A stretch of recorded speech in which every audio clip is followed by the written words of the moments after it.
জ্বর, সর্দি, কাশি, মুখ তেতো হয়ে গেছে, কিছুই খেতে ভালো লাগছে না। আসুন তবে এই রেসিপিটা করে খাই আমরা সবাই। আসসালামু আলাইকুম, সবাই কেমন আছেন? চলে আসছি আর একটা নতুন রেসিপিতে। আজ আমার রেসিপি ক্যাপল তেলে দেব। দেখুন, আমি প্রথমে পেঁয়াজ কুচি নিয়েছি, রসুন কুচি নিয়েছি আর কাঁচামরিচ ফালি করে দিয়ে দিয়েছি, লবণ হলুদ সাথে দিয়ে। এবার মশলাটাকে কিছুক্ষণ নাড়াচাড়া করে নিয়ে তারপর আমি ক্যাপলটা দিয়ে দেব। ক্যাপলটাকে আমি ছোট করে গায়ের খোসাটা কেটে নিয়েছি এবং বিচিটা বাইর করে নিয়ে তারপর আমি এখানে ভালো করে ধুয়ে পরিষ্কার করে দিয়ে দিয়েছি। কারণ বলবেন যে আপনি খোসাও খান, হ্যাঁ, খোসাই হচ্ছে টক বেশি, তাছাড়া তো টকই হবে না। এই জন্য আমি কয়েকটা ক্যাপলের খোসা রেখে দিয়েছি আর কয়েকটা ফেলে দিয়েছি।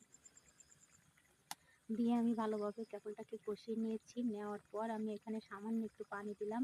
যদিও ক্যাপল থেকে পানি বের হবে তাতেই সেদ্ধ হয়ে যেত, কিন্তু তারপরও যাতে ভালোভাবে খোসাটা সেদ্ধ হয় এজন্য আমি পানি দিয়ে দিয়েছি। যেহেতু অনেক টক, তাই আমি এখানে একটু চিনি ব্যবহার করলাম। জ্বরের মুখে এই টক খাবারটা খেতে অবশ্যই অনেক মজাই লাগবে। আপনারা এখন ক্যাপলের সময় অবশ্যই এটা ট্রাই করে দেখবেন। ভালো লাগলে লাইক, কমেন্ট, শেয়ার করবেন, সাবস্ক্রাইব করে আমার পাশে থাকবেন।